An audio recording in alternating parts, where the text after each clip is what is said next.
વરતેજમાં લગ્નેતર સંબંધના કારણે પતિએ પત્નીનું ગળું દબાવી હત્યા કરનાર આરોપી પતિ ઝડપાયો। ભાવનગરના વરતેજ વિસ્તારમાં તારીખ 19/3/2026ના રોજ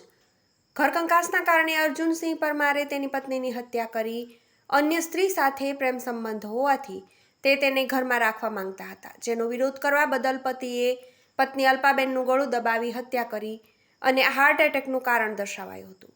પરંતુ પીએમ રિપોર્ટમાં ગળું દબાવવાથી મોત થયું હોવાનું બહાર આવતા વરતેજ પોલીસે આરોપી પતિ વિરુદ્ધ હત્યાનો ગુનો નોંધી આરોપીને ઝડપી લીધો છે।